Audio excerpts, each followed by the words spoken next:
biasa dipanggil Andre. Duduknya saya di sini ingin sedikit menceritakan pengalaman apa yang saya rasakan. Ya bisa dibilang pengalaman rohani lah yang saya rasakan saat saya sedang melakukan perjalanan.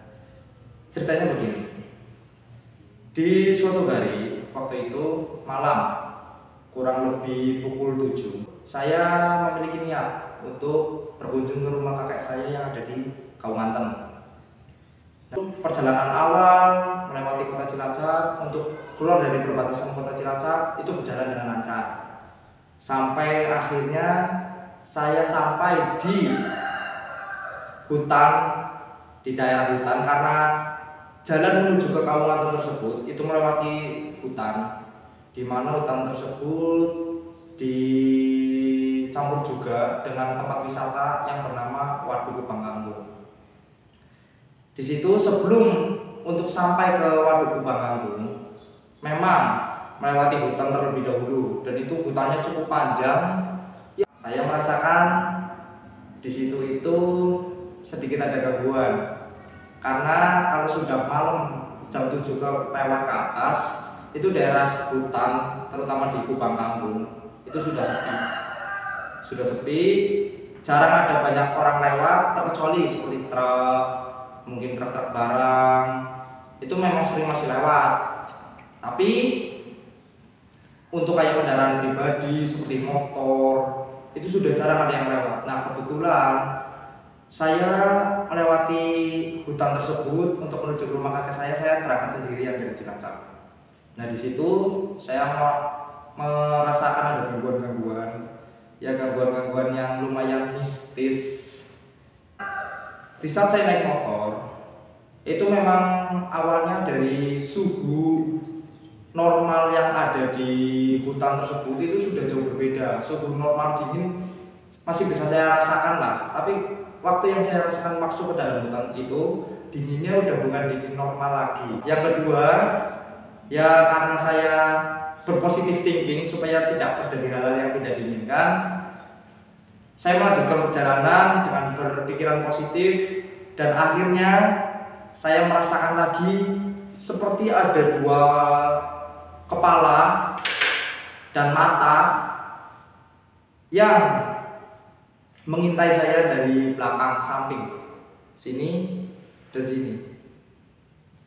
Itu berlangsung cukup lama karena saya sampai merinding dari belakang, itu kayak wah, takut terjadi apa-apa di jalan seperti itu. Nah, tapi karena saya berusaha untuk positif thinking dan berdoa, puji Tuhan, setelah saya berdoa, menguatkan diri, menguatkan iman supaya tidak berpikiran ke hal-hal yang negatif, puji Tuhan hal tersebut hilang. Karena apa? Doa. Dan di situ memang saya setiap pergi kemana-mana, mungkin bepergian jauh, ya gak cuma ke daerah Kalimantan saja, itu saya mesti membawa kombos kini. Dan kombos kini itu dipakai dikelangkan di tangan, ya fungsinya supaya kalau ingin berdoa lebih gampang aja sih, bisa terfokuskan sama Tuhan. Saya berpikirannya seperti itu ya, karena dengan kombos kini itu tali doanya itu lebih semakin apa ya, istilahnya tuh semakin gampang gitulah.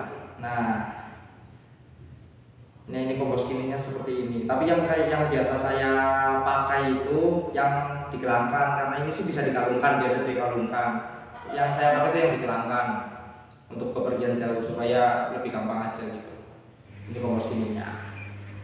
Nah, setelah saya berdoa itu memang di tengah-tengah berdoa itu gangguannya semakin berat. Sebelum akhirnya gangguan tersebut hilang sama sekali, itu memang ada di waktu dimana saya berdoa semakin khusyuk dalam perjalanan. Di situ gangguannya semakin besar dan semakin berat, dan itu memang godaan, namanya juga iblis ya. Gak pernah tidur, gak pernah bosan-bosan untuk mengganggu kita, mencobai kita supaya kita bisa terjerumus. Nah, doa apa sih yang saya lakukan selama di jalan itu? Nah, di gereja itu diajarkan doa yang bernama doa puja Yesus, yang bunyinya itu, Tuhan Yesus Kristus anak Allah, kasihilah aku orang yang berdosa ini. Nah, dengan itu menggunakan kompos kini. Berhubung waktu itu saya di jalan, saya tidak bisa menggunakan kompos kini, namun kompos kininya saya tempelkan di dada dengan tangan saya. Nah, itu saya berulang kali membacakan doa tersebut.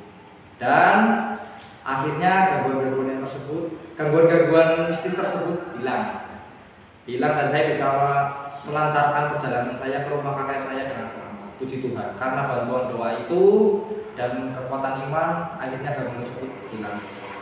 Dan pesan saya buat teman-teman sekalian, gak perlu takut ya, karena setan itu selalu mengintai kita, gak pernah tidur.